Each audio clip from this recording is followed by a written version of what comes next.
then, alright, so again, this one is the amino acid biochemical properties. So you can see different amino acid, they have their different structure.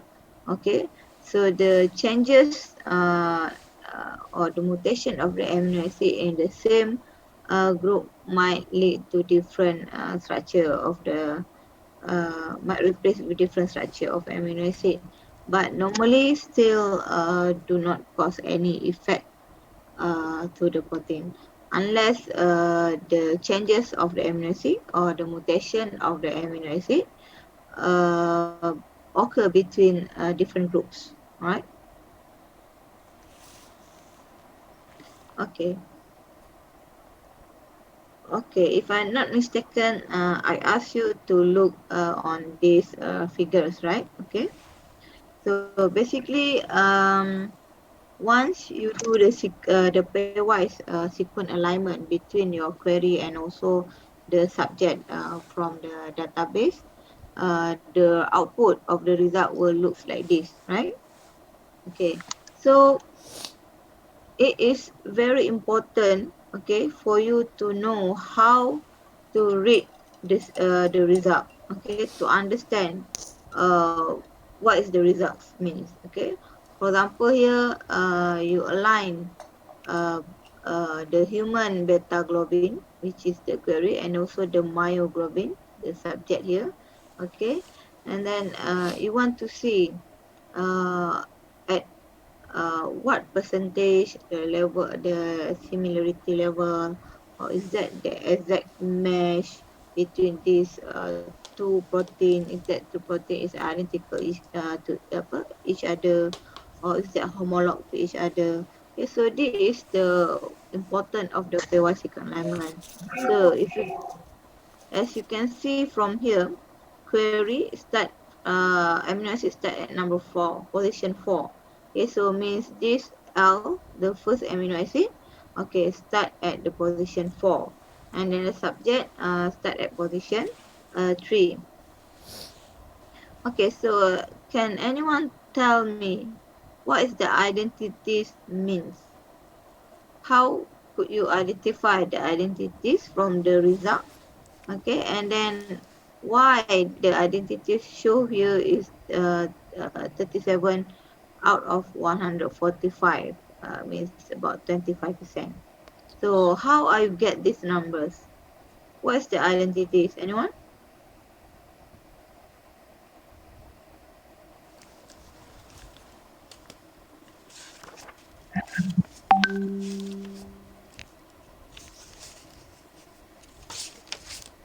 Yes, anyone here?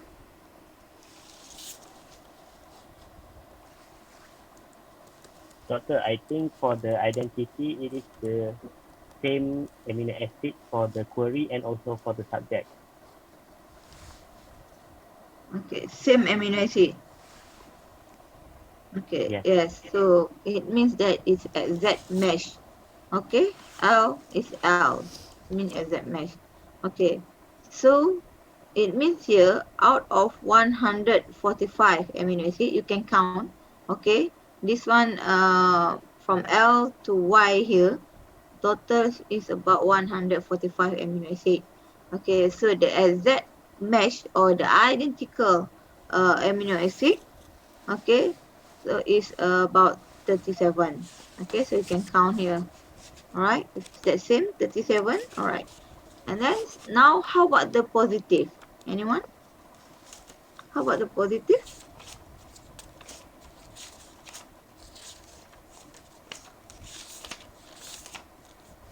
The positive is also called as similarity, which is the amino acid belongs to the same group, but not the exact same amino acid. Mm, okay, but if you count the amino acid here, 57 over 145, is that equal to the similarity here?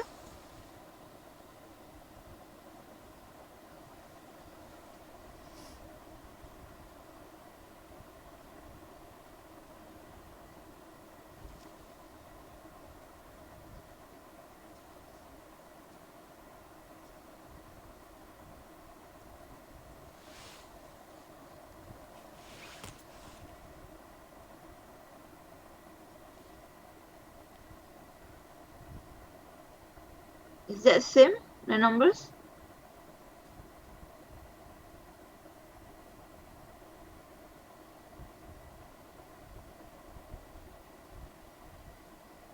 The positive is the identity and also the same group of amino acids. It is combination between identity and also same group.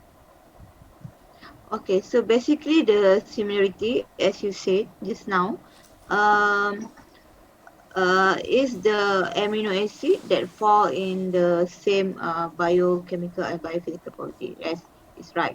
It's just that this error is actually not point out to positive. Okay, this error should be point out to any sign, positive sign issues. What we call this one? The plus sign. Okay, the plus sign.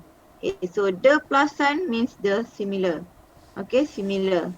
Similars means the amino acid that fall in the same groups of the biophysical biology.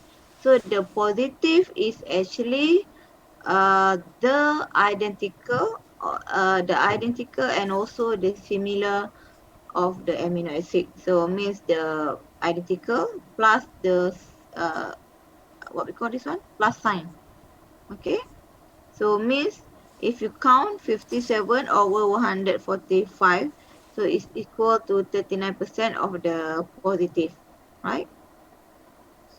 Okay, so okay, this question.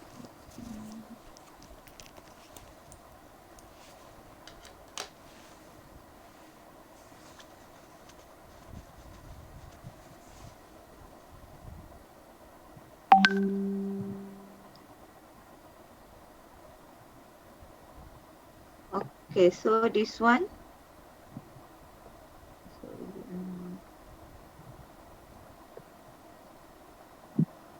okay, you can see Y and H here. This one is the similarity.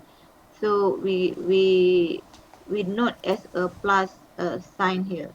Okay, so the plus sign together with the any identical amino acid, we call positive, right? Okay. Um. So beside this identity and positive, we should note also the gaps. Okay. Ibu So tengok. Ibu. what's that? Alright. So we note that in the alignment also there are gaps. Okay, here. So this the gap. Okay, the dash. Okay, the dash here. Right. So this gap is very important to make sure that you will have a better alignment or you will have the best alignment for every sequences that you going to line. Okay, and then for the alignment also, uh, to have a proper alignment or to have the best alignment, it also depends on the algorithm and also the metrics. Okay, the scoring method that you're going to choose. For example, here we use the local alignment. Okay, so this one we will discuss later. Okay. Okay, so now we move to the figures B. Alright. So this figure B shows how to calculate the total raw score. Okay, so for example here, we just take the region between the position 12 and 33 of the query here. Okay, so basically this sign should be here.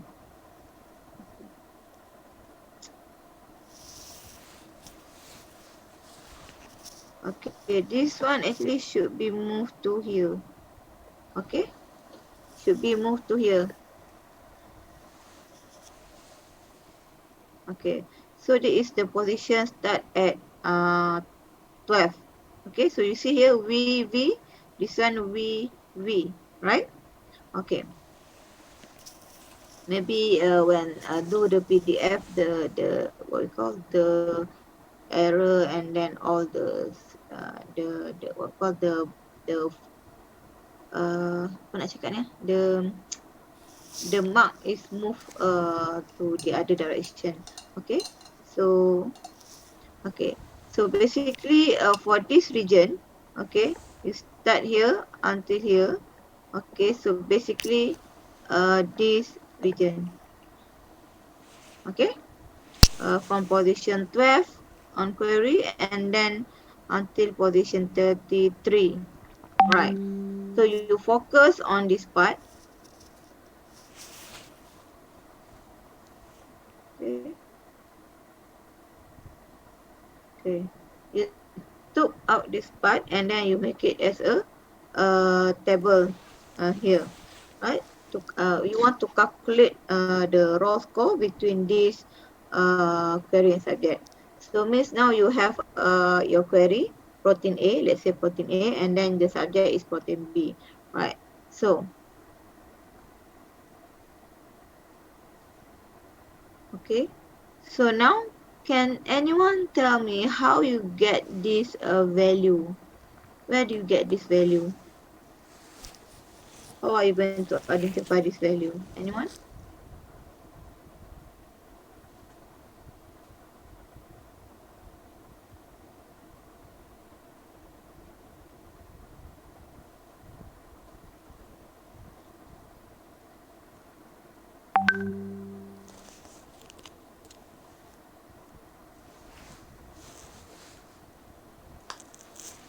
Yes, anyone?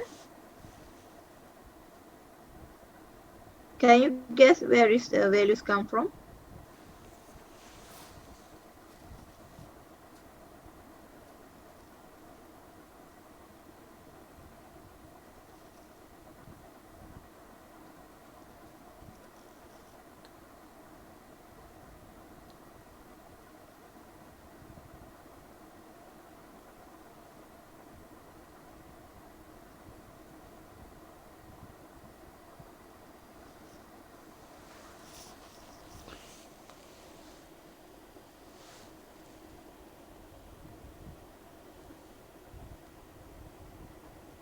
Can anyone volunteer?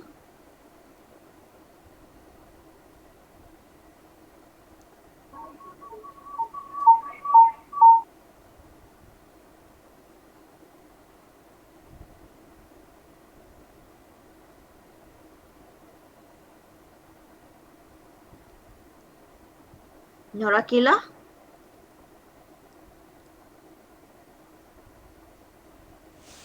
Norakila?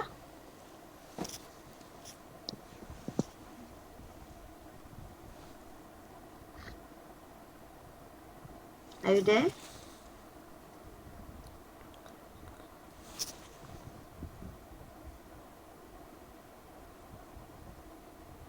Where's Norakila? Missing.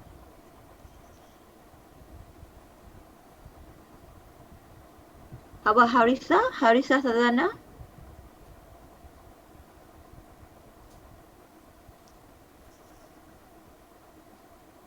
Can you give me the answer? I still have to figure out how to. I don't know how to do it. And how about the rest? Any one of you?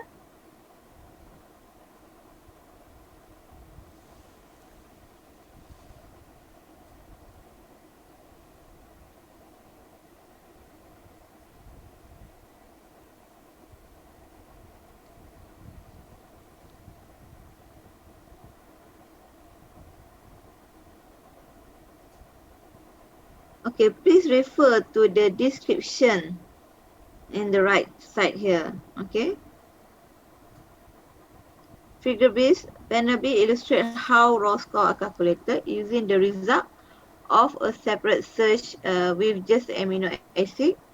Okay, so basically the amino acid is 12 to 33, okay, of this one is hemoglobin, okay, corresponding to the region between hemoglobin. The raw score is 35, represent the sum of the match score from a BLOSUM 62 matrix. Can you find out the BLOSUM 62 matrix in your notes, in your slides? Can you find out?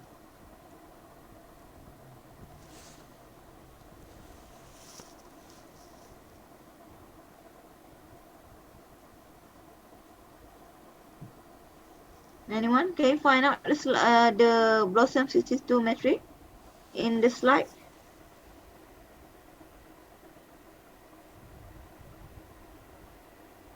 In your notes, can you find out? Yes or no?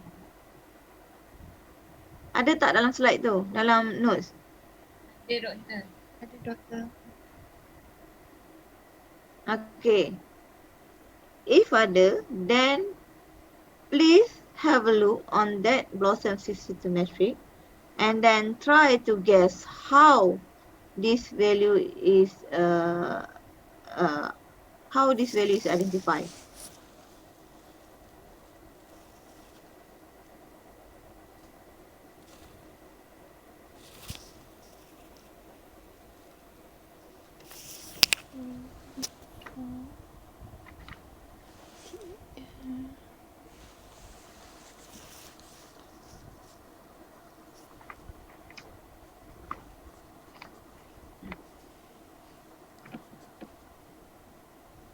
Anyone?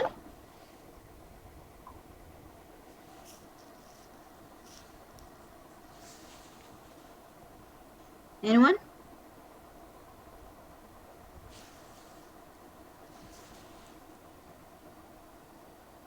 Doctor, is it based on the scoring metric of Henikoff and Henikoff? Sorry? Is the I'm not value clear. Okay, is the value? the scoring metrics of Henikoff and Henikoff?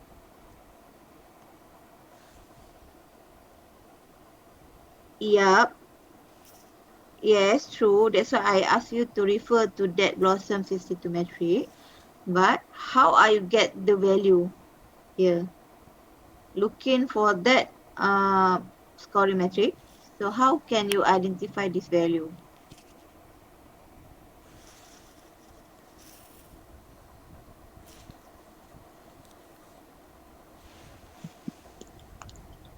Doctor, Yep.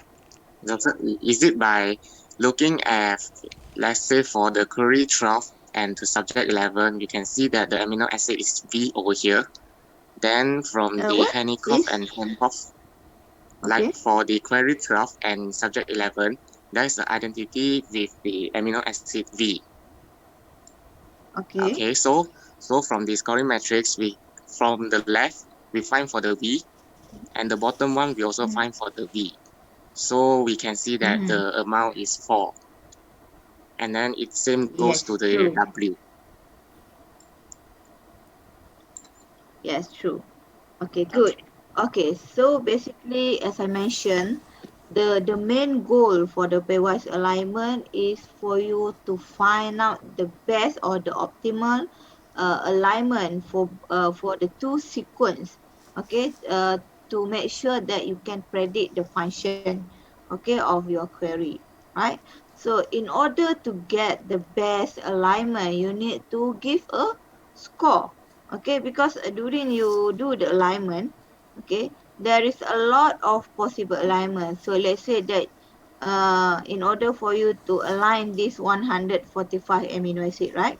So you will get let's say that about 50 possible alignment. So between these 50, so which one is the best alignment? Okay, which one is the best alignment? And to identify the best alignment, you need to give score of every alignment. Okay, so this B is to show you the one example how are you going to score the alignment. Okay, so for example here you only take the region from the 12 to 33 for the query. Okay, and then regards to the 11 to 34 of the subject. Okay, so from here, okay, you see that the query start with V here, T, L, you just copy paste here, and then also copy with the subject. Okay, so after that, okay, you need to give scores. Okay, in order to give score, okay, of course you have the mesh protein, okay, sorry, mesh amino acid, mismatch, and then the second one is the gap. Okay, so the gap I will explain later why you need to have a gap. Okay, so for gap we will have a open and also the extend gap. So this value of the gap is actually customized. Okay, it depends on the threshold level, something like that. Okay, there's another topic. Okay, but for this mesh and mismesh, okay, the value you will get from the chosen matrix.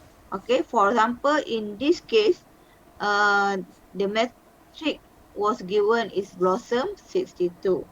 Okay, but for example, in the exam question, if I ask you, okay, I give you, let's say I give you about 60 amino acid, okay, and then you need to align between the protein A and protein B, both have a 60 amino acids, right? You need to align, and then between these 60 amino acid, I just want you to give a total raw score between the position, let's say 30 to 40 of amino acid. Okay, so you need to highlight where's the position 30 to 40. Okay, and then you need to make the table like this. Okay, so from that you try to see which amino acid are matched and then which are mismatched. So you need to put the table like this, right? Okay, so from here, uh, okay, so you see here, V, okay, the query is V here, and then the subject is V here. So means V to V is exact match, identical, right? Identical to each other. So the column, the value should be put here, match. Okay, so how are you going to get this value? Alright, so you need to go, because it mentioned here is BLOSUM 62.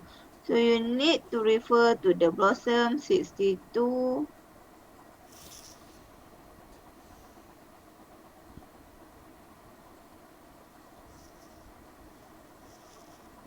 Okay, so you need to refer to the BLOSUM 62 scoring metric. So you see here, from V to V. Okay, so the value is 4 here, right? So the value here is 4. Okay, so you go back to the table.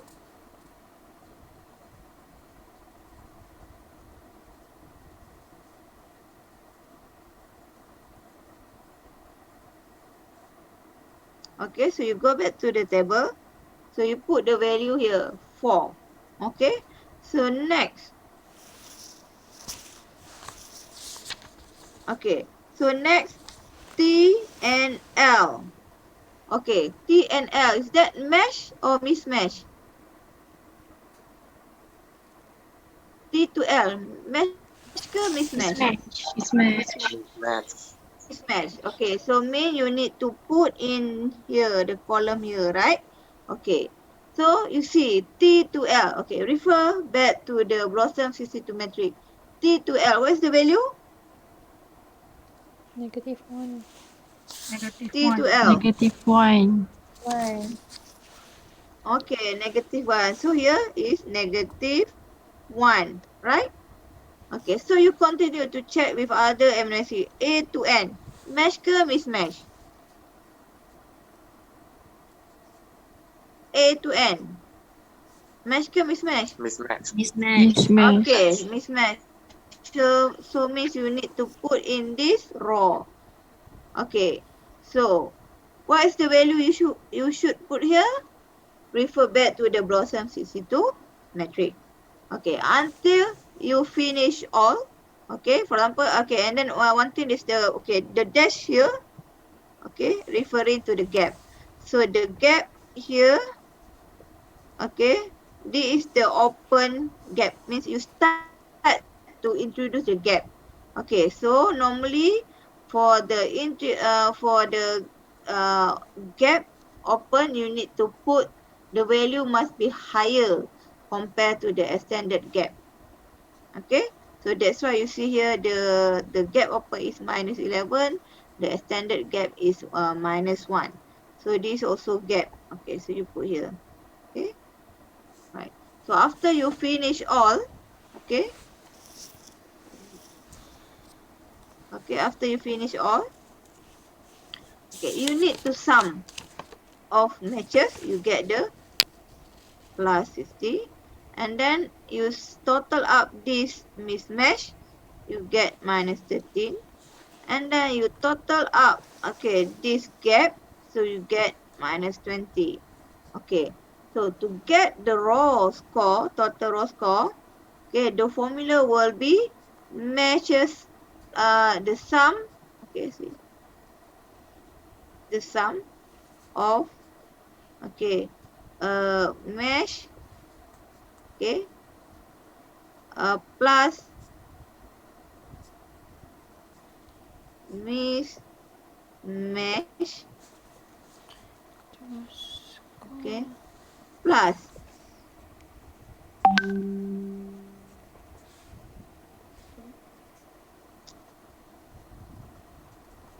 plus gap.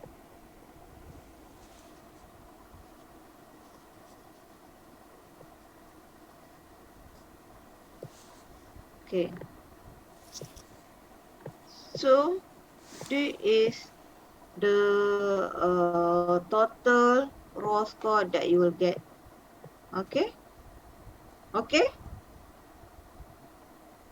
alright. So I hope you clear on this part.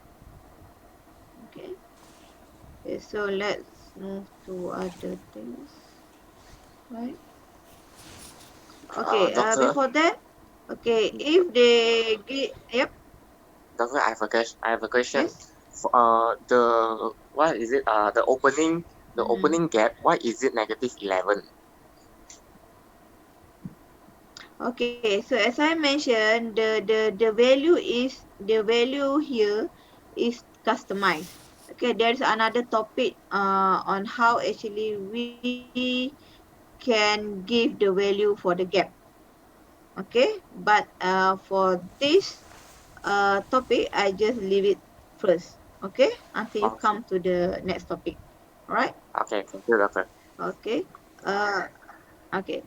So um okay, normally for the question, it will give you some sort of question that referring to BLOSUM 62, for example.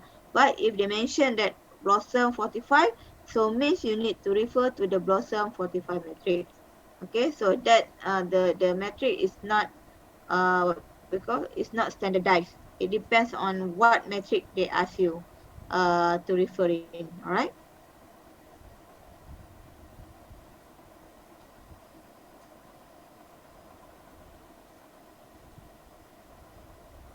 Okay.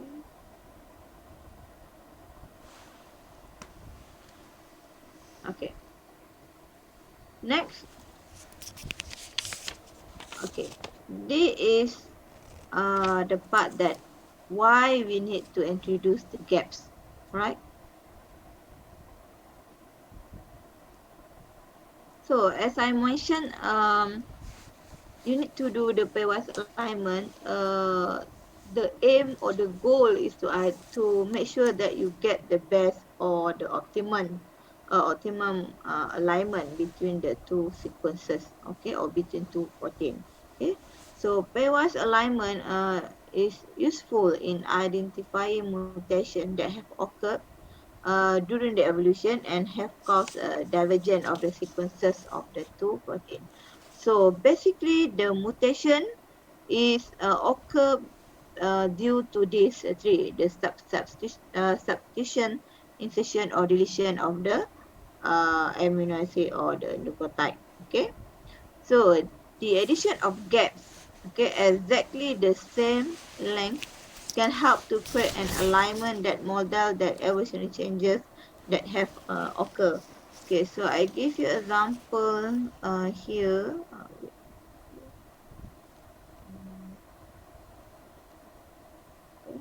Let's say you have this protein 1, this protein 2. Okay. Okay, protein 1 or sequence 1 or maybe your query. Okay. So you will have this one.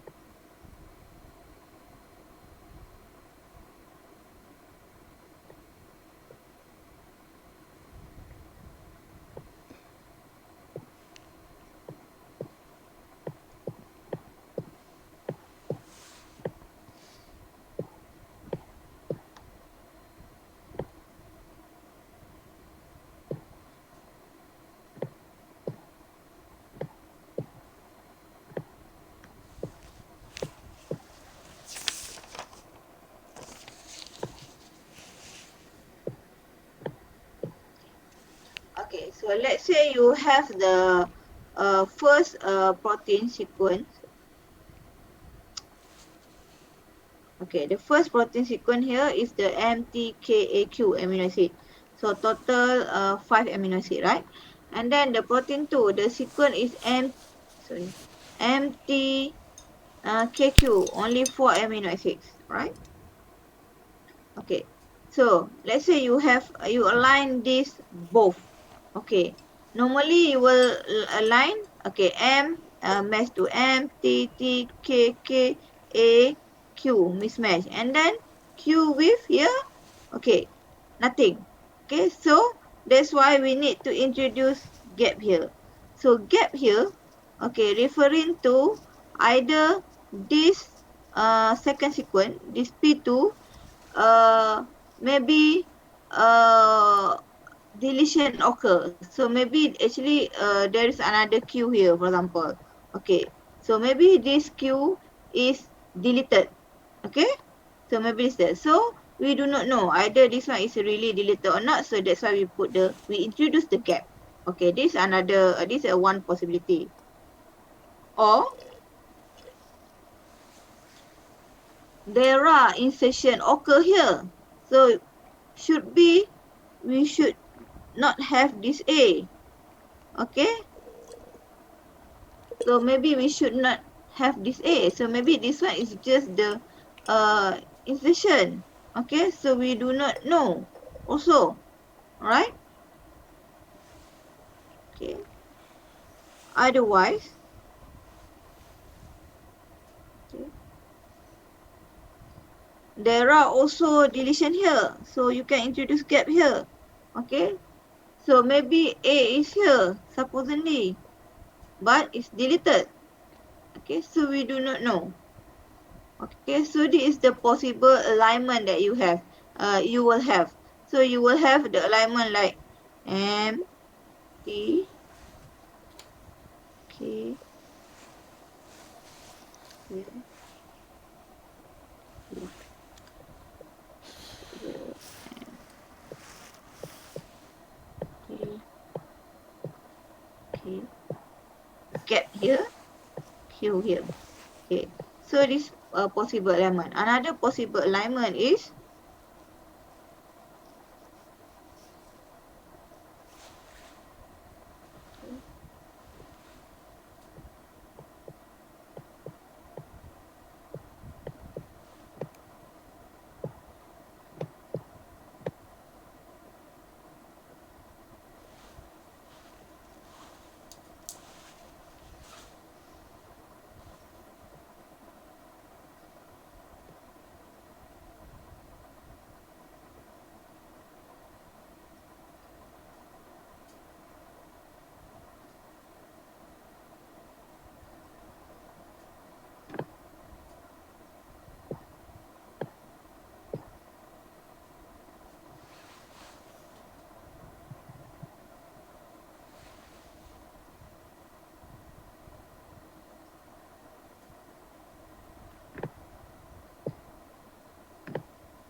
see from here, okay, you can have many possible alignment. The alignment between these two may be something like this, okay. So maybe this one also deletion here, this one is mismatch, right? Okay, or you can have like this, the possible alignment, okay. So there is a deletion here, right? Okay, so maybe deletion here. So too many possible alignment. Okay, or it can be the gap in the first sequence also, or the substitution or insertion deletion happen in the first sequence. So means there is a more than one of the possible alignment. So between these all possible alignment, for example here there is three. So between these three, which one is the best? The best alignment, okay, that you can have to make sure that these both protein uh, have the similar have what percentage of the similarity of the amino acid, and that is that these two protein homolog or not. Okay, so this is why important, okay, for us to introduce gap, okay, to make sure that these two sequence get the best alignment. And then in order for you to introduce gap, you need to pay for the penalty. Okay, you need to pay for the penalty because you want to introduce the gap, right? And then the cost for the opening gap mean the starting you put the gap, uh, you need to put the higher penalty. Okay, if you do the extension of the gap, okay, for example, like here, okay, you want to put maybe here M E okay, okay. So you do the opening here and then extend Q. Okay, so this one is M T K. Sorry, you have A here. A. Okay, A. Okay.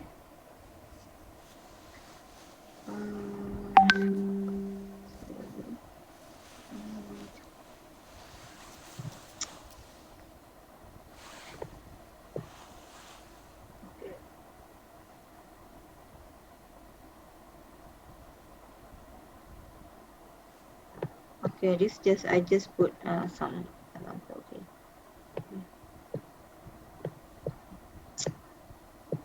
Okay.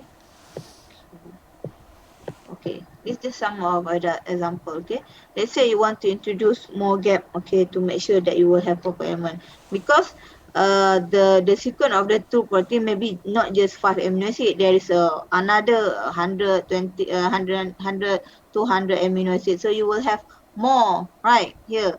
Okay, so that's why sometimes you need to open the gap, introduce the gap, and then get the extension of the gap. Right.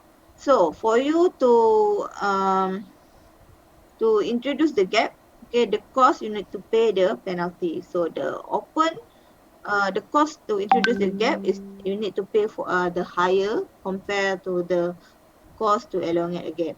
Okay, this the simple explanation for it is same like if you want to rent a house, right? Okay, to make sure that you want to rent the house as a booking, you need to pay deposit, and then the deposit normally is very high compared to the monthly rental that you need to pay, right?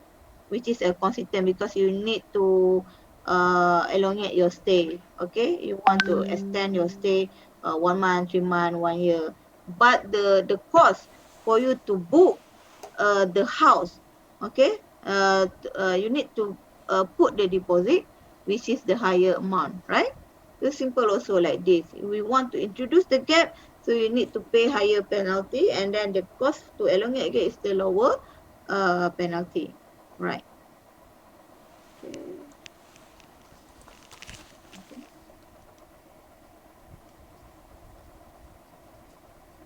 Okay.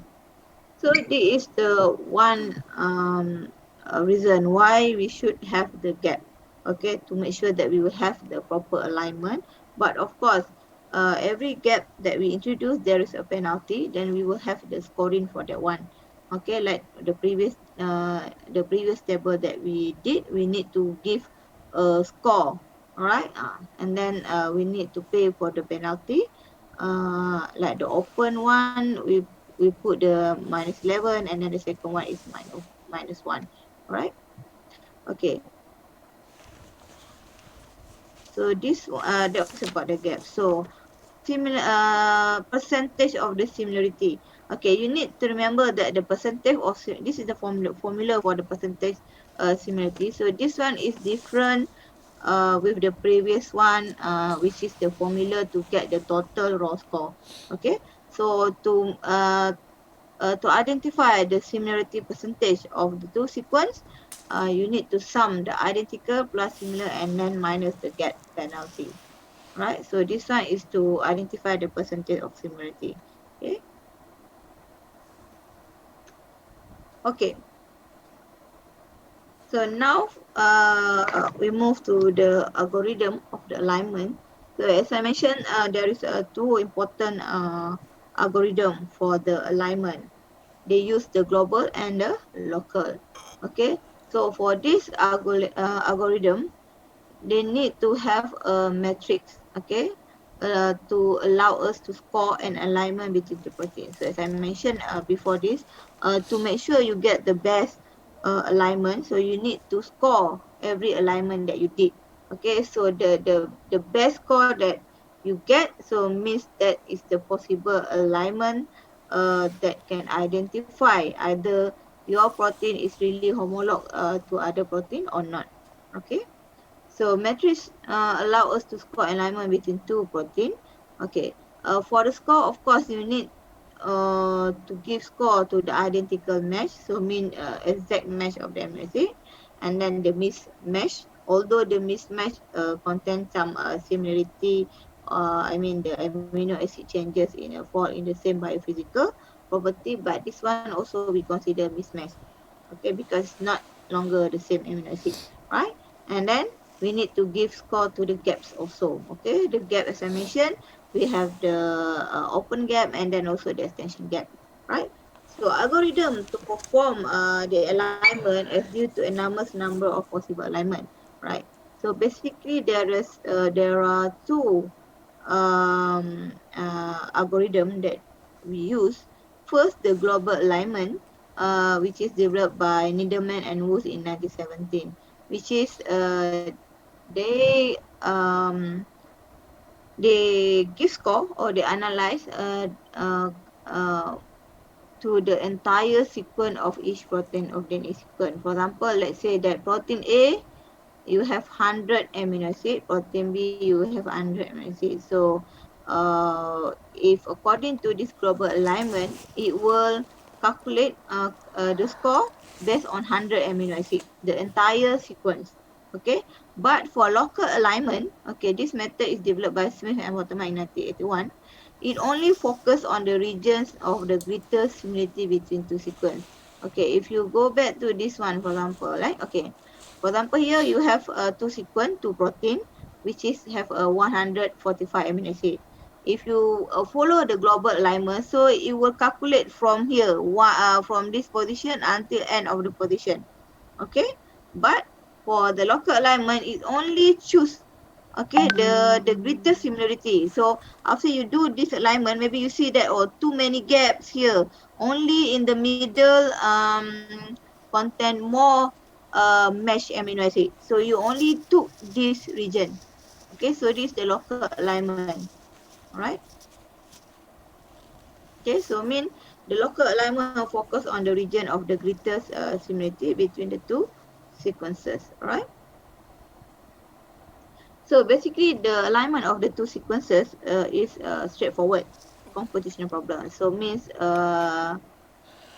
this one is basically done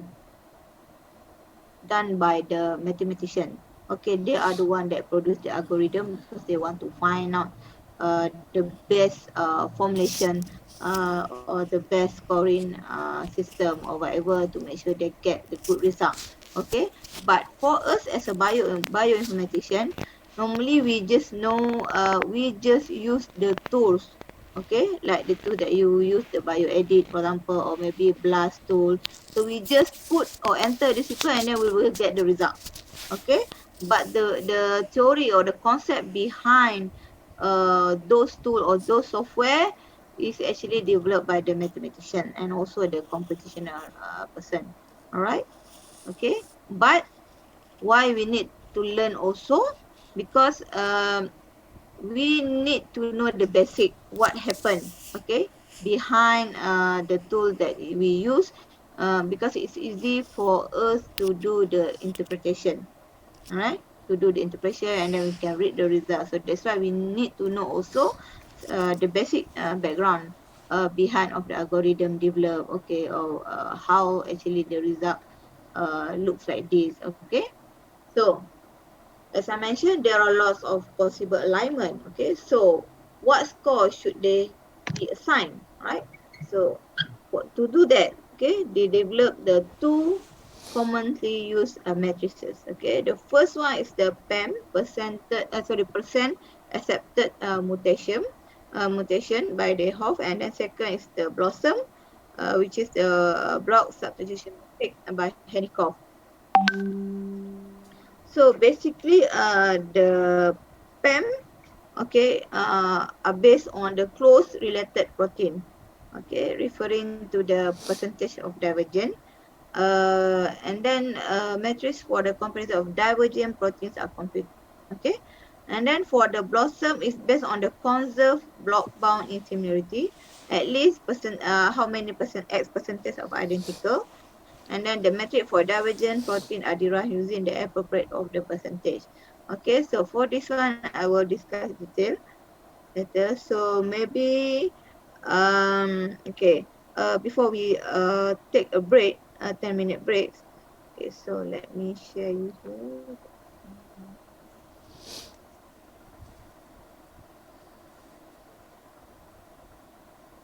Okay, so if you refer to the Putra Blast, right?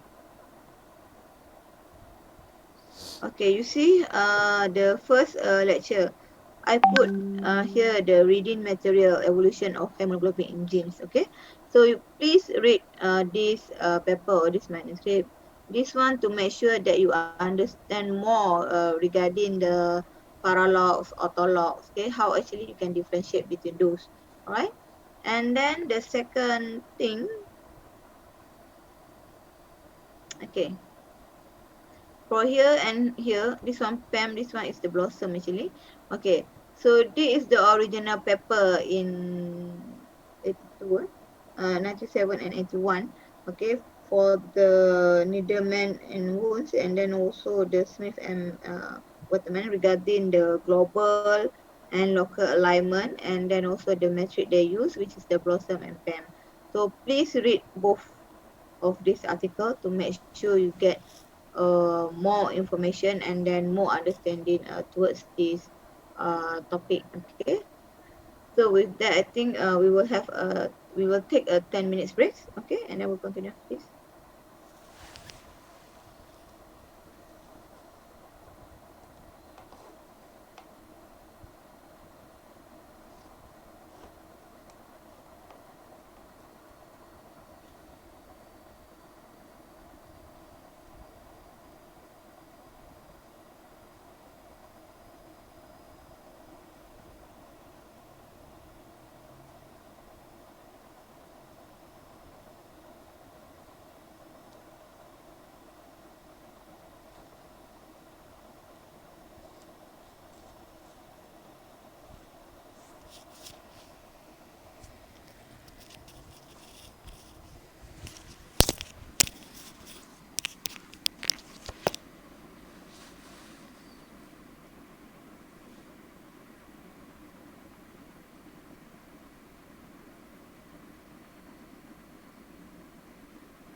Okay, so can we continue?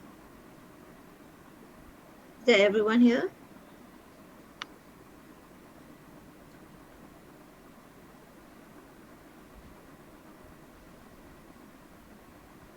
Can we continue? Yes, Yes, doctor. doctor. Yes, Doctor. Are you sleepy? Yes, doctor.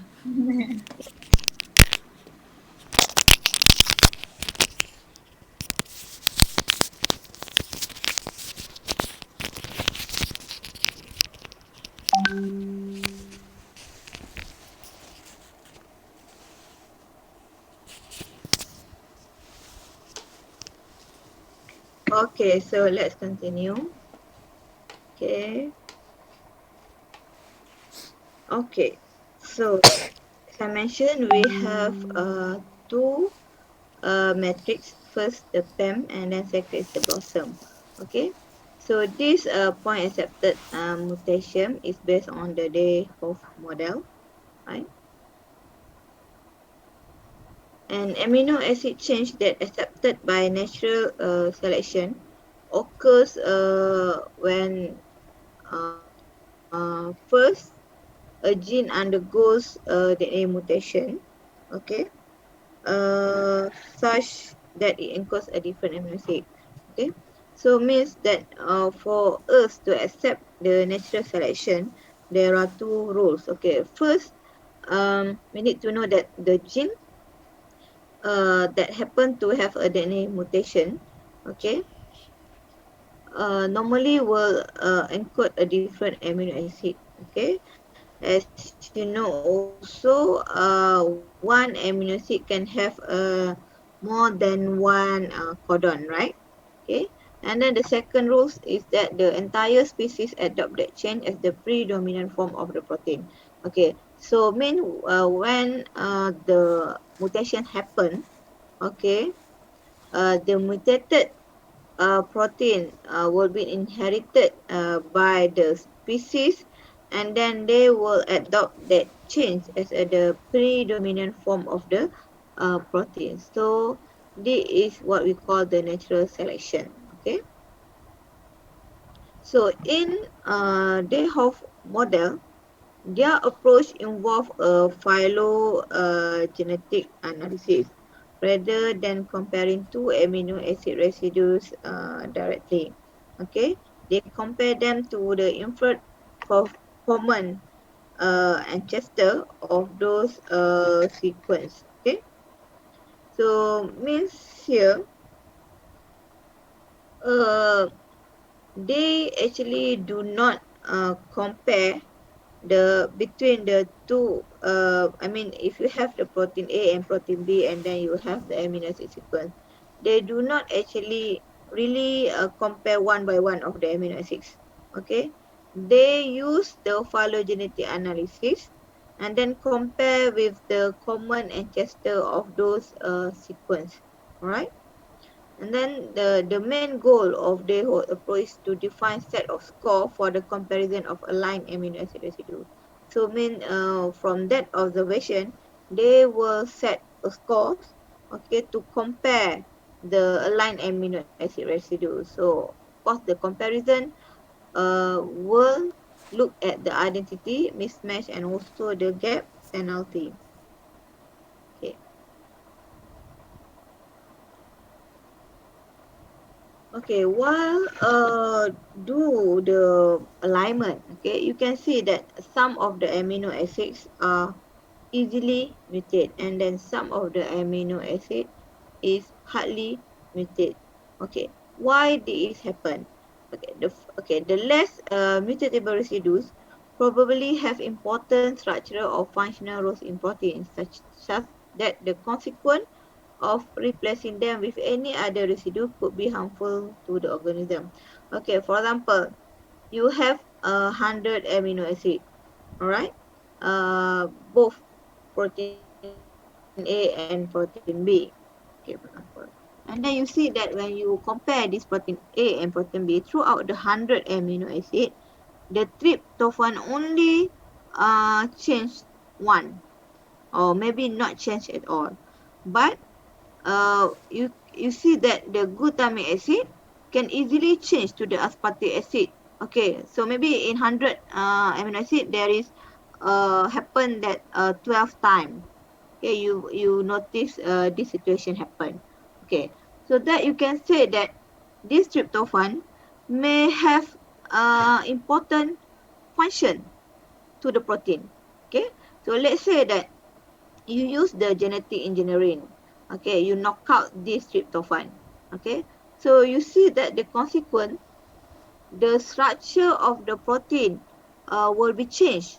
Okay, then if that structure change, it will also lead the protein to be unfunctional protein. Okay, so that's why this tryptophan is hardly to mutate because it play a critical or important role for the protein to be function.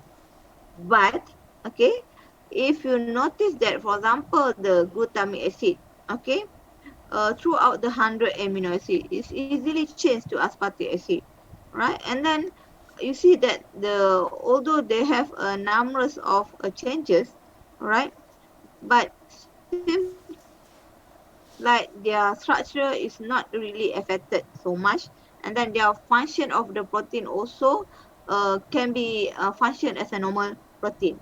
Okay, this is because of that this mutation of the amino acid, for example, glutamic acid to aspartic acid, both are in the same biophysical and bioproperties groups. Okay, so that's why the changes between these two amino acids is not give so much effect to the protein function. Okay, so it same happen to all other amino acid also. You can check either the mutation is in the same group or not.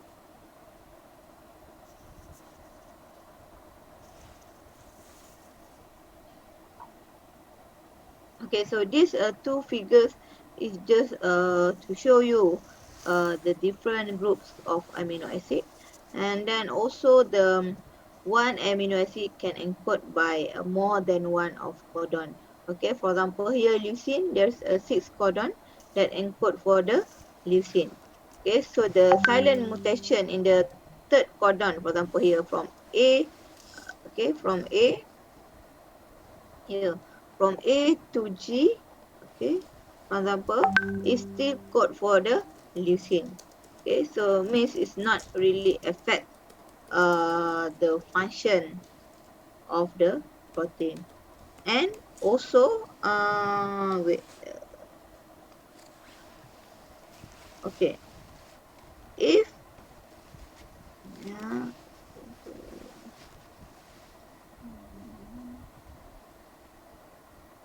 okay, so means it's not really affect the function. But let's say this C, okay, change to G, okay, change to G. So this codon GUG is no longer encoded for leucine, but now GUG is valine.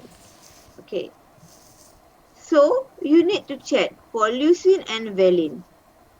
So leucine and valine here, okay, is under same biophysical properties, okay, non-polar. So means the changes in the one codon, I mean silent mutation in this one codon this one from C to G, okay, also can change the amino acid from leucine to valine, but it still not affect the protein because it's in the same biophysical properties here, right? But let's look the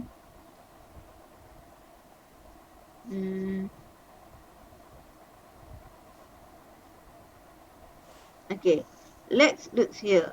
Okay, serine AGC here. Okay, sorry. Okay, okay, AGC here code for serine. But if there is mutation, okay, there is a mutation occur here, okay, G change to A, okay. So means now this this codon not longer encode for serine. Now it encode for asparagine, right?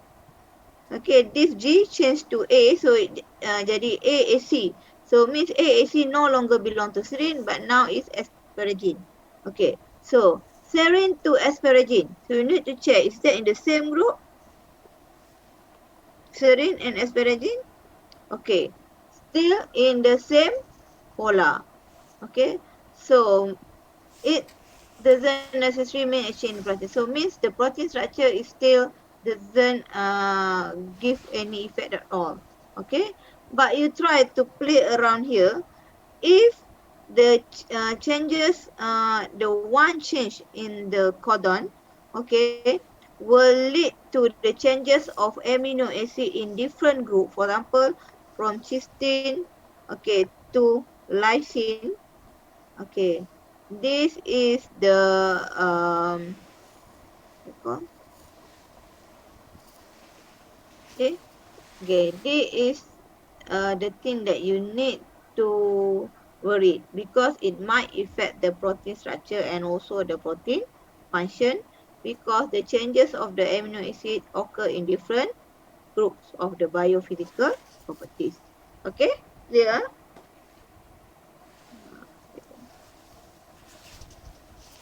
Yes.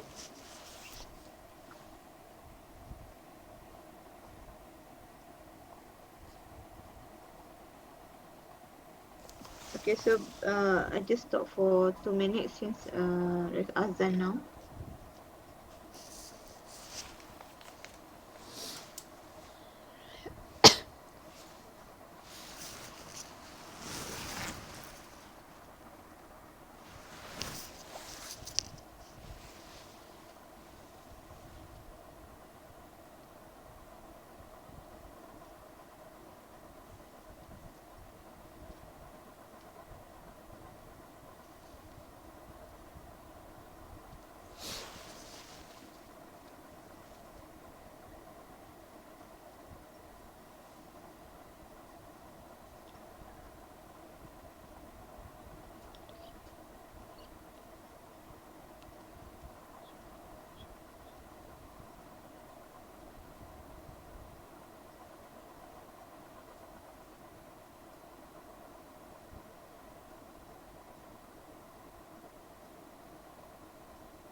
Okay, sorry. Okay, so let's continue. Okay, so as I mentioned, for the PAM matrix, okay, the Dayhoff developed based on the observation, and then for the phylogenetic analysis. Okay, so basically, they observe a mutation in 71 groups of phylogenetics study of closely related protein. And from these 17 groups, okay, of the phylogenetic analysis, they find out that 1,572 cases of the amino acid changes. Mean there are 1,572 changes of amino acids, okay, occur for the 71 groups phylogenetic analysis. Okay, so from that part, okay, from that observation, they create this table. Okay, they see the observation, uh, and then they put in this table. Okay, so during the observation also, they managed to note the probability of occurrence of each amino acid, means the potential of amino acid change to glycine, change to alanine, change to tryptophan. Okay, so from that value they normalize the frequency of amino acid, and then they develop this table. So this is the total 20 amino acids. Okay, and then each amino acid have a different frequency of the mutation. Okay, uh, let's say that if these 20 amino acids were equally represented in the protein, so the value will be 0.05. Means that if the amino acid could have same uh, uh, frequency of course, due to the previous reason that I mentioned, some of the amino acids are more favorable to change, and then some of amino acids are very critical and hardly change because of their critical function. Okay, so that's why the frequency of the uh, changes of the amino acid are also different. Okay.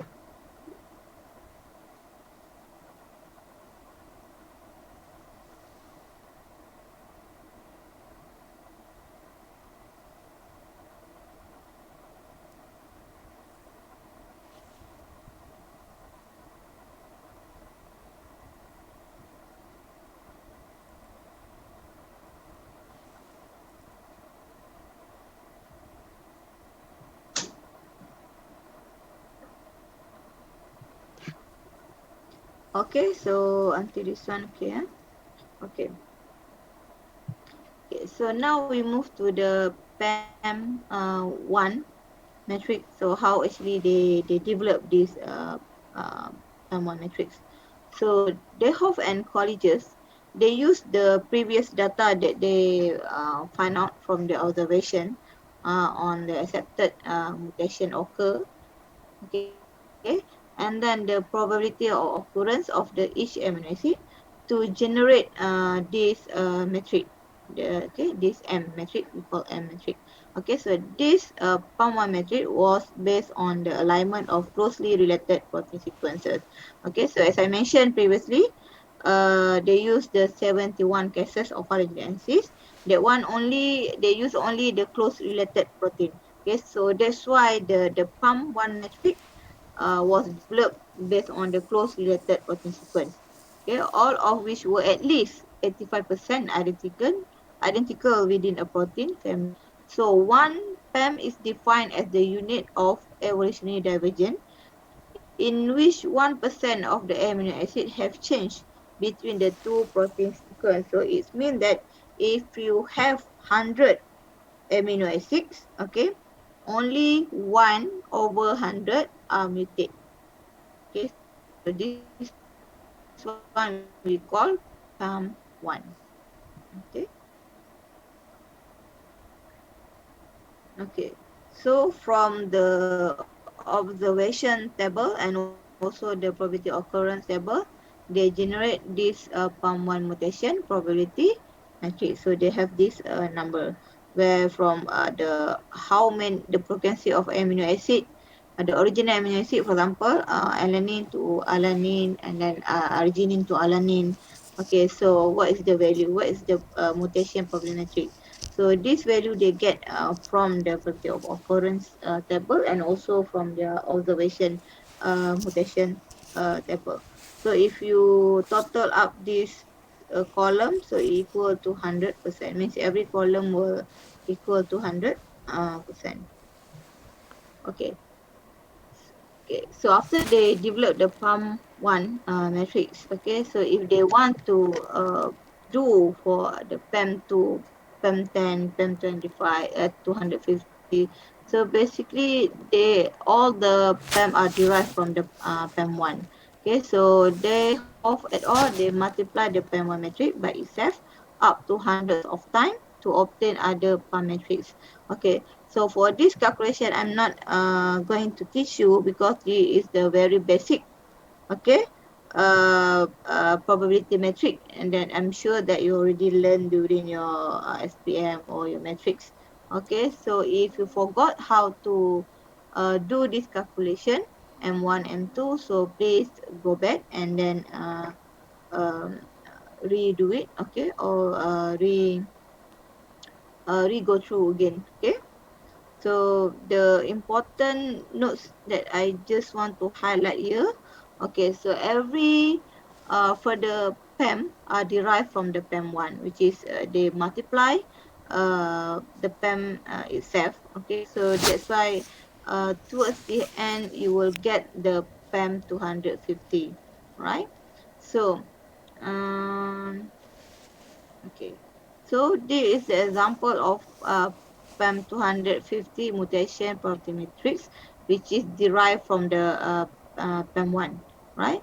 So if you see from this matrix, okay, you can see the numbers here. The circle, the red circle, is defined the less mutatable amino acid, which is the cysteine and also the tryptophan here, right? Okay,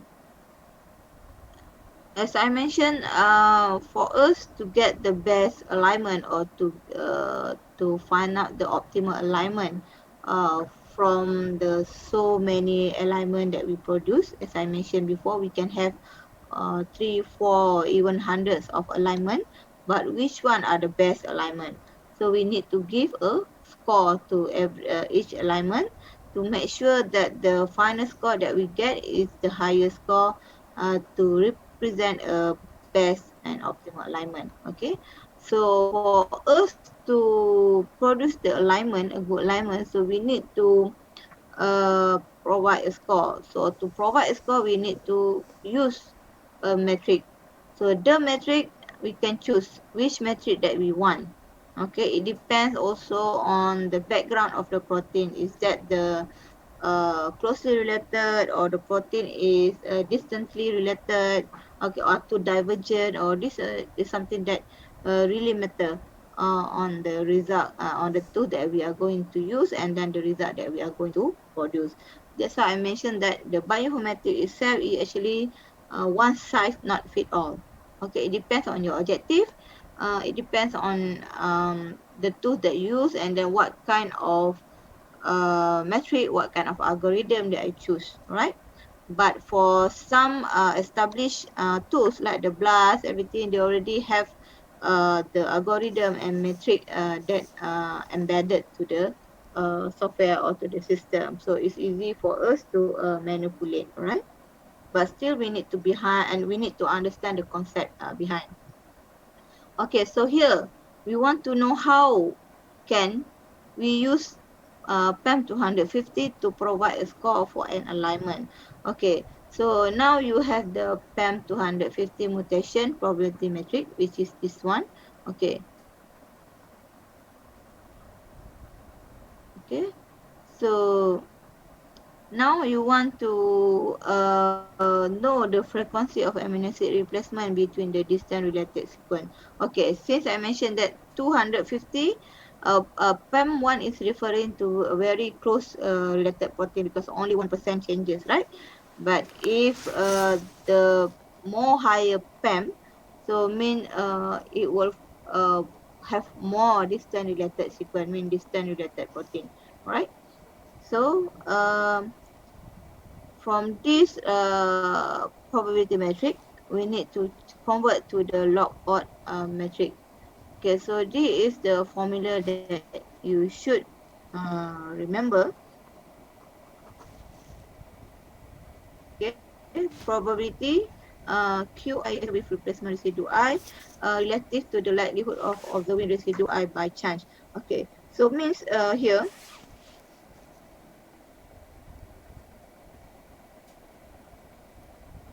okay, if let's say that I ask you, okay, I want to change the, I want to know the log odd metric from the changes of amino acid from tryptophan to tryptophan. Okay, so if you refer to this formula, so this one is I,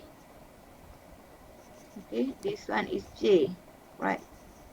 Okay, but if you want to what you call although in the writing part it write IJ, tryptophan to tryptophan, but the changes will be from J to I. Mean the changes from the tryptophan to tryptophan. Okay, to I.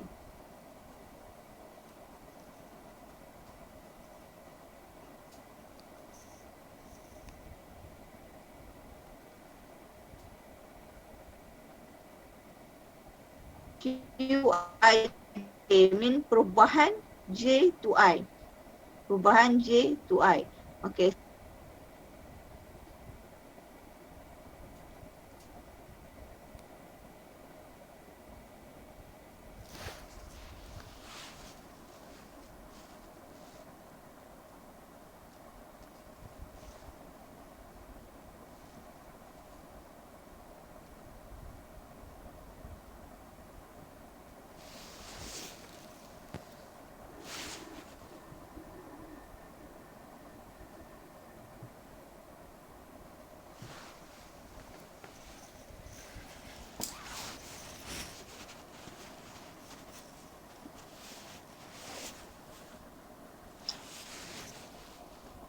okay.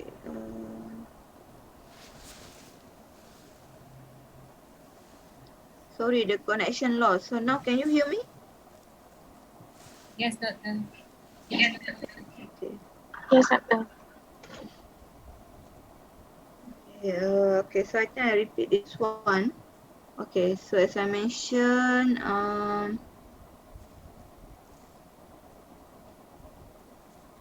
because it's raining here. Okay, so this one is I, this one is J.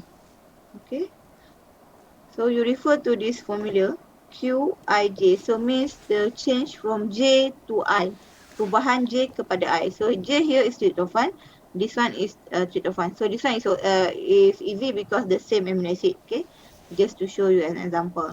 Okay, so uh, probability J to I. So you can refer back to the PAM 250 here.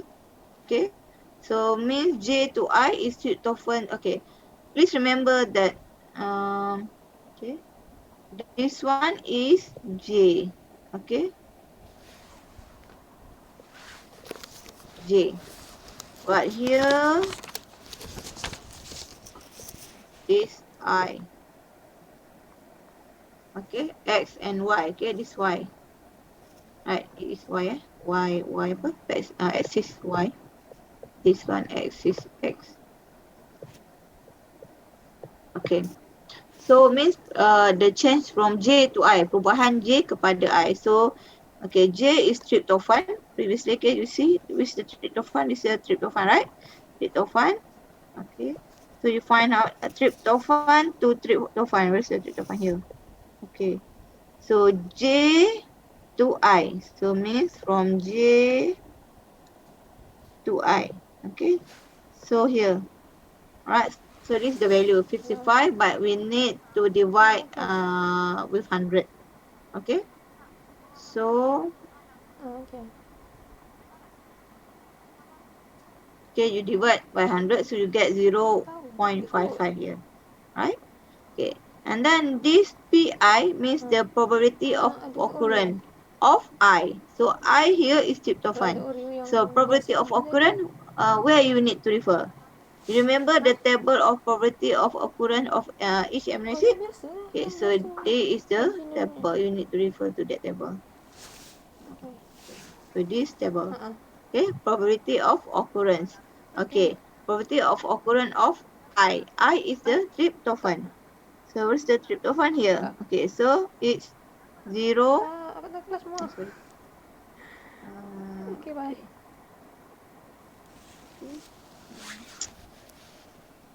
Okay.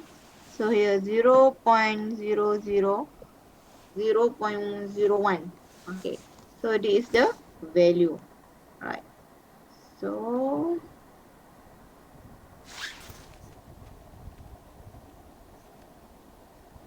okay. So this is the value. Then you do the calculation and then you get these numbers.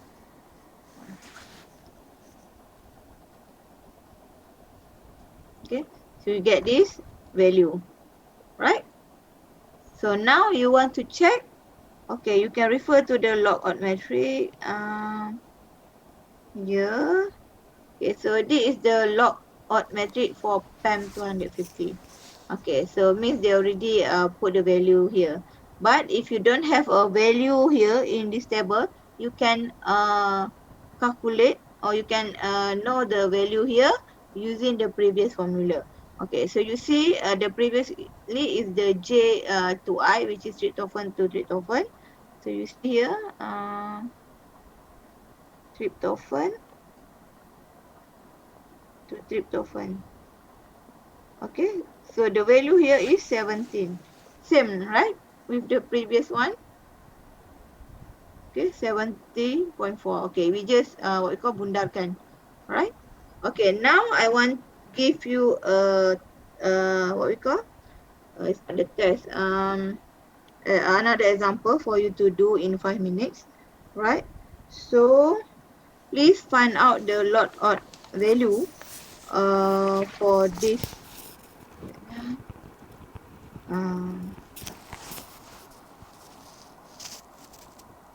Okay.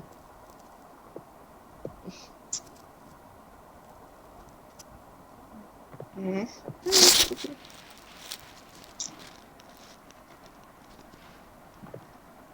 Okay, S.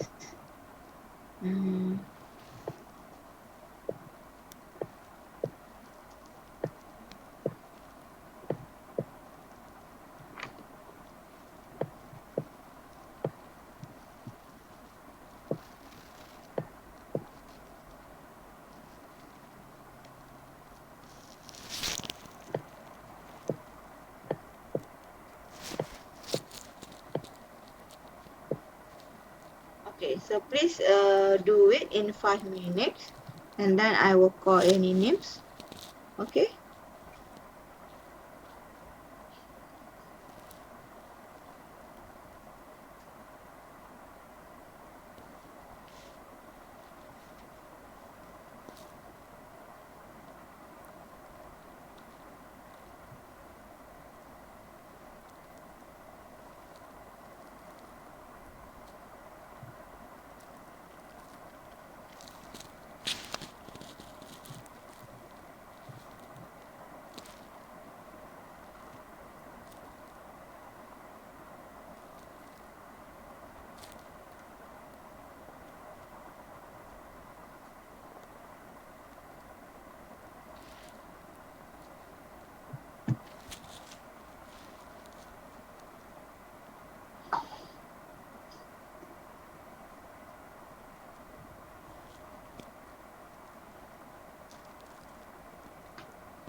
So okay?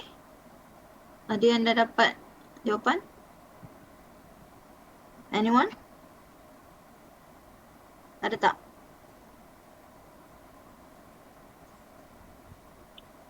Circle, is it -6? Sorry?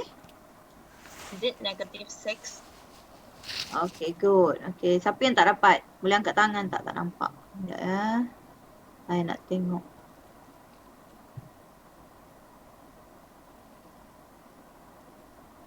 Okay. Who is still don't get the answer? -6. Can you please raise up your hand? Tak nampak pun tangan. Semua okey eh? Saya, doktor. Lagi?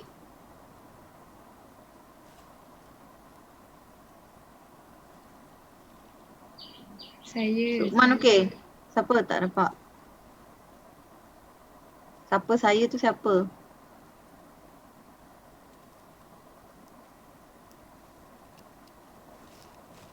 Yes?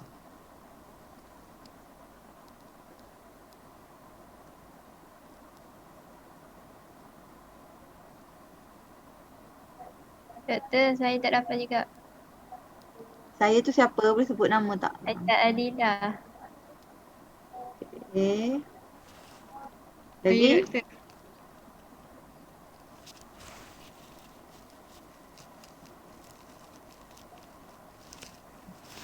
Lagi ada?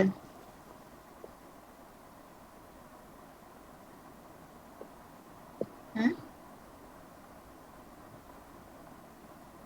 Lagi siapa yang tak nampak? Siapa tak nampak? Siapa yang tak dapat?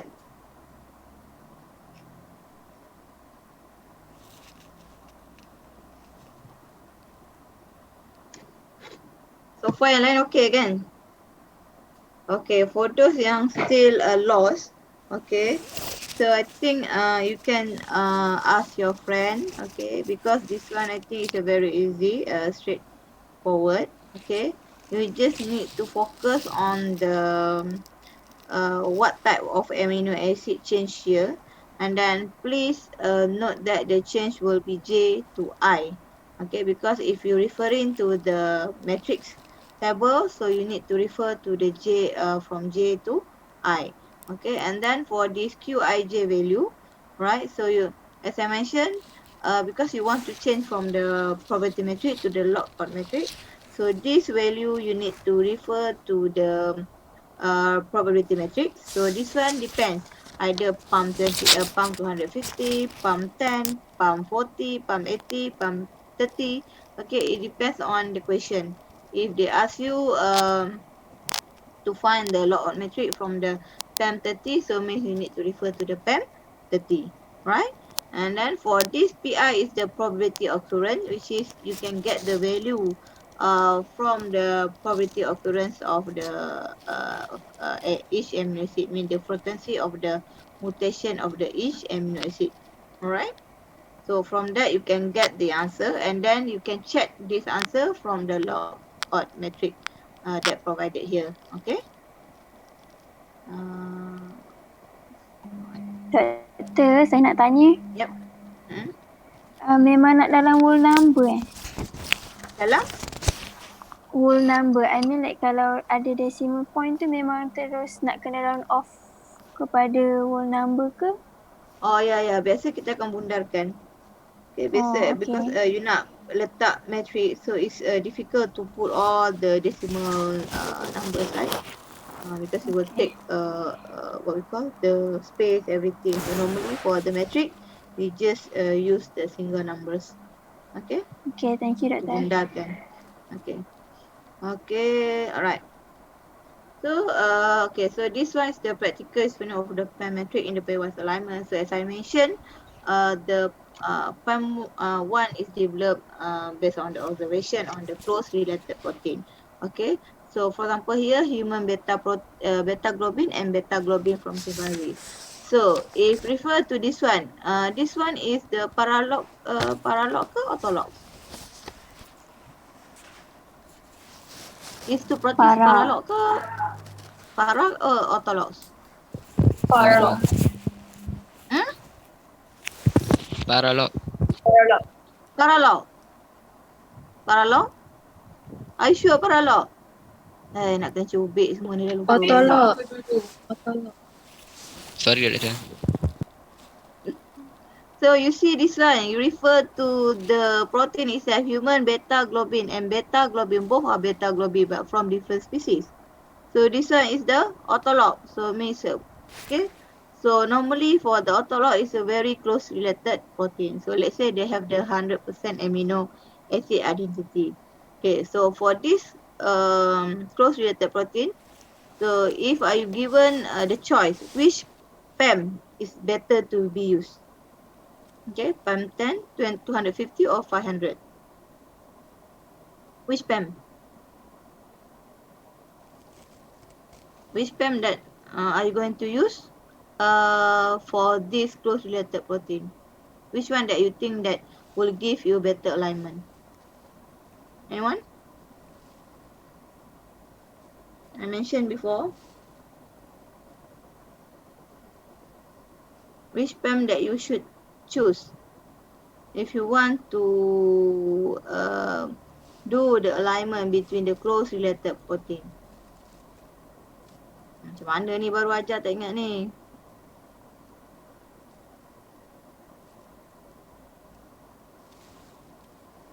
Anyone? I mentioned tadi kan highest PAM, lower PAM.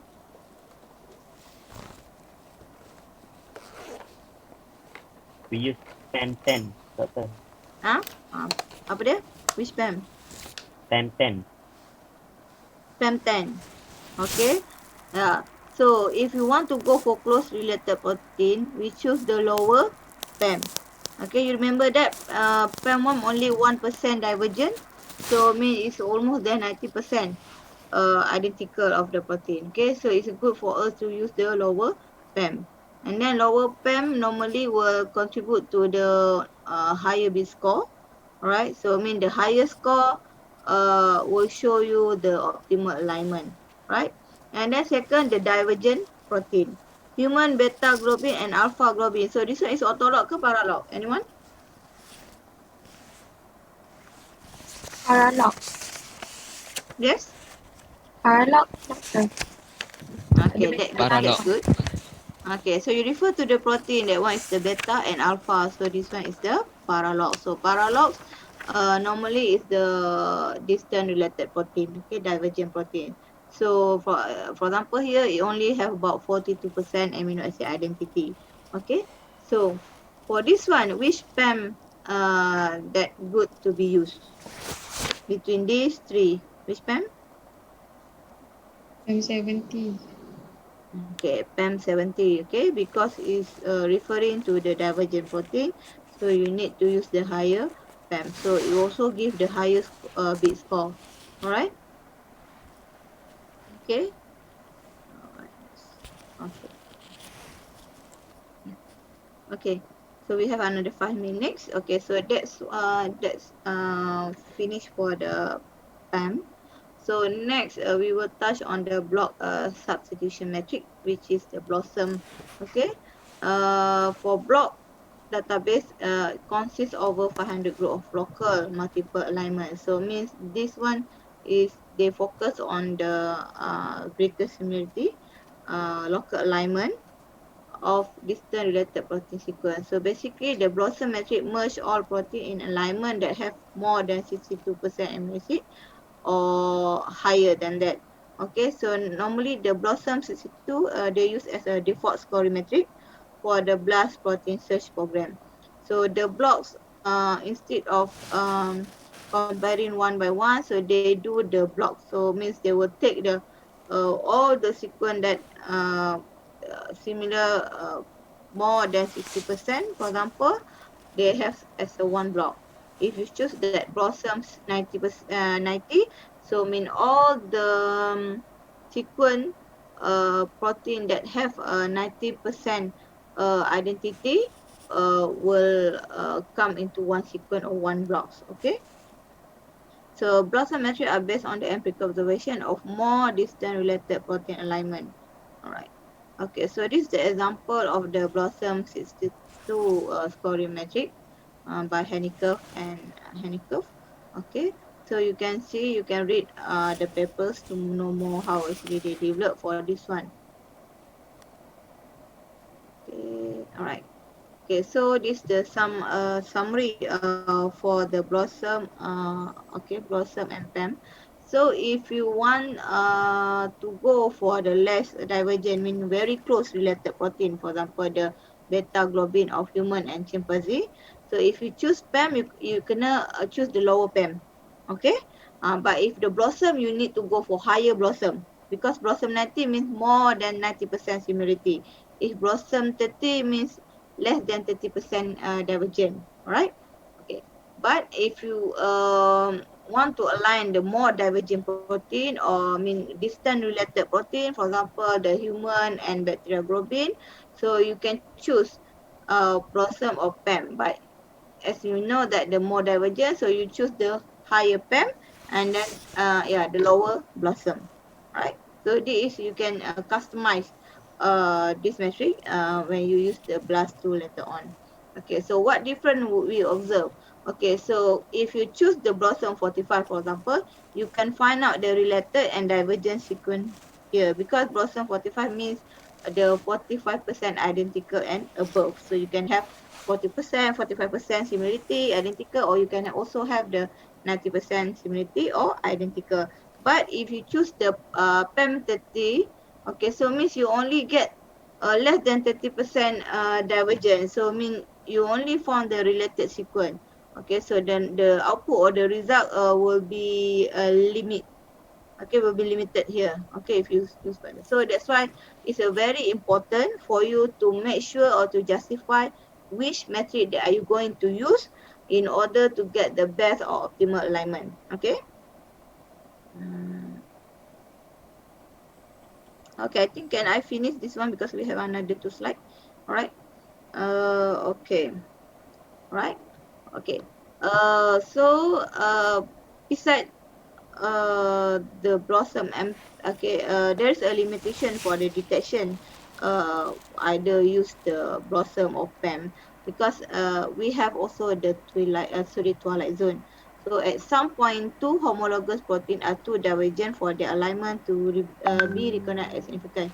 So if you remember the previous lecture, I have mentioned about the homolog protein. Okay, so I mean the two homologous protein, it doesn't necessary to have similar or identical amino acid, because some of the homolog is only homolog in terms of the structure, but if you look down critically or detail in terms of the at the sequence level, you find out that maybe less than 20% amino acid similarity, or maybe only 30% of amino acid similarity. But if the amino acid of the nucleotide sequence fall under 20% of similarity, we call that is a twilight zone, because we cannot sure that is that protein is really homolog to each other, or basically it is a two different protein. Okay, so scoring metric such as PAM and BLOSUM has detection limit to describe the homology between two sequence. Okay, so for example, you have the two protein which is both contain 100 amino acids. Okay, so if this two protein is 100% identity, so mean no changes or no mutation at all. But if these two protein only have 50%, okay, only have 50% similarity, okay, if you use the PAM 250, for example, okay, so it has actually 80 residue change. So from 100 amino acid, 80 80 out of 100 amino acid are changed. Okay, so I mean only 20 amino acid are similar. All right. This one because you use the 250, so that's why you get the 80% change, not the 50%. Why? Because as I mentioned, the pump 1, okay, equal to 1% over 100. Okay, if pump 250 means 250 changes per 100 residue. So mean less than 20% homology. So at this level, it's hard to determine the homology between this protein. So we call the twilight zone here, right? To mention this one. Okay, if just please take note that if the amino acid sequence is less than 20% similarity, normally it fall under twilight zone. Okay, because we cannot really sure that these proteins are homolog because the amino acid is too low. Okay. Okay. So as a summary, okay, you need to differentiate between the PAM and also the BLOSUM. Okay, PAM metrics are based on the global alignment, as I mentioned, and post-related protein, but BLOSUM are based on the local alignment. They look on the greater similarity region. And then PAM1 is the metric calculated from the comparison of sequence with no more than 1% divergence, but BLOSUM 62 is metric calculated from the comparison at least 62% identity in the blocks. And for the PAM, other PAM are extrapolated from PAM1, but BLOSUM are based on the observed alignment. Okay, they are not extrapolated from comparison of closely related proteins. So it is the uh, difference between the PAM and BLOSUM. Okay, so I finish all the lecture or topic for today. Okay, so the next week we will have another topic on the pairwise method. Okay, so basically this more on the calculation. So wait, share the one.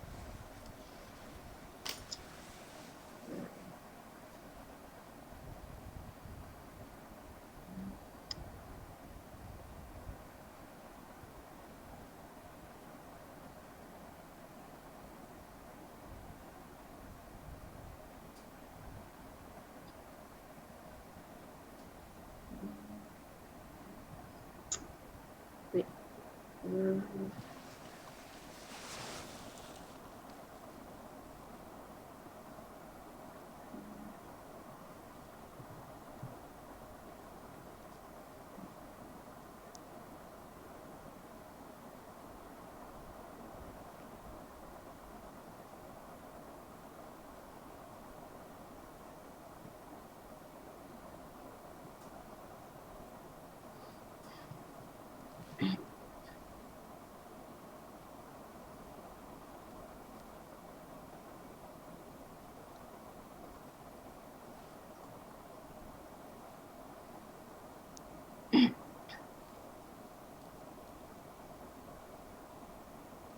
Okay, so if you refer to the Putra blast, right? Okay, you see this one, the global alignment. Okay, so this is actually the link to the YouTube video. So please have a look on how are you going to perform the global alignment. Okay, okay, how to perform a global alignment. So since I already introduced you both global and local alignment, right? But we only for the calculation we only do for the global alignment as an example of the alignment that we use, right? So please see this tutorial and do this quiz. Okay, do this quiz first, right?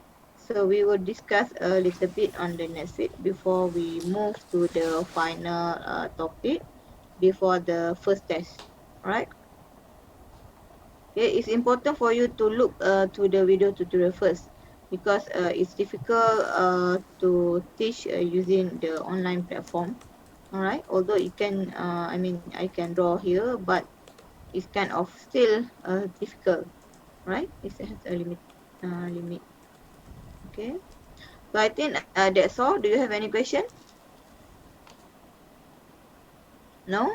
Okay. So I wish you best of the luck. Okay. So if you have any question, then you can ask WhatsApp or for the email.